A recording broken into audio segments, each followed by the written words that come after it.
Hi,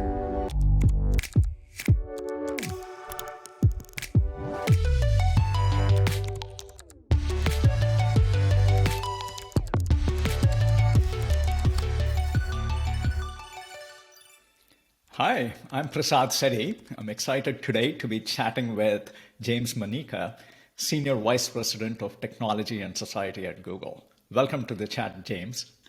Good to see you again, Prasad, and thank you for having me. How has the pandemic influenced what you think about as the future of work?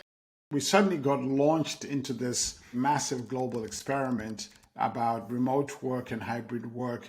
Should people work from home or hybrid, in what form? The fact that we actually have those choices to debate relies on the fact that we have these digital infrastructure now in place that allows us to work from home, to work in the office, go back and forth, maybe even move cities, maybe even move the geography of work itself. This is quite extraordinary. You've been looking at the impact of technology on society, James. What does the population at large get right about artificial intelligence, and where do they have misconceptions about what AI and ML is all about?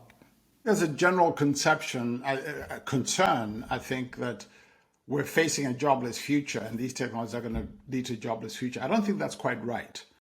Much of the research that I've done and many others have done now is the fact that if you take AI and ML and automation and try to apply it to the issue of work, you have to look at a task level as to which tasks can be automated and augmented by technology and how. When you take that task level view, you quickly realize that in fact, the proportion of jobs where all the constituent tasks could be automated is actually not that high.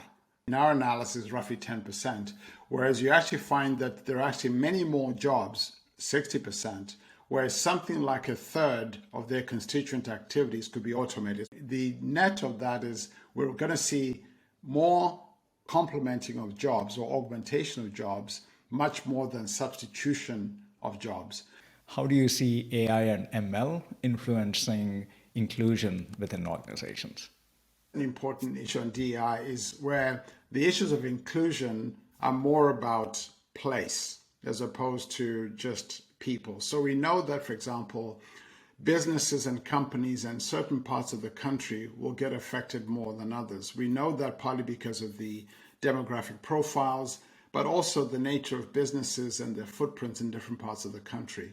It's trying to pay attention to how these technologies adapt and understand how different people participate in the labor markets. And we're starting to pay attention to issues around the bias that can come from algorithms when it comes to hiring.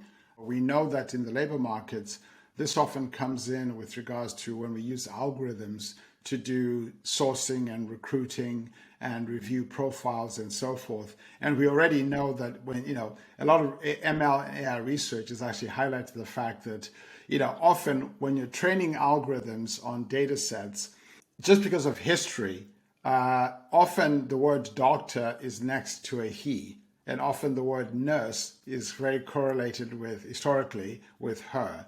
So this is another area where we're going to need to be very, very purposeful to make sure we are taking efforts to make sure we de-bias algorithms. They don't do these sort of things. In fact, one of the fun things I was excited to see Google announce at I/O recently was the Monk scale, where imaging technology has historically been based on what's called the Fitzpatrick scale, which has never quite fully recognized the full richness of skin tones and color tones, for people like me. And so Google actually invested working with researchers at Harvard and created the Monk scale, which tries to expand the range of skin tones that algorithms can actually recognize and understand. And so I think that's the kind of purposeful work to try and address these issues of bias that we should even continue to do more and more of.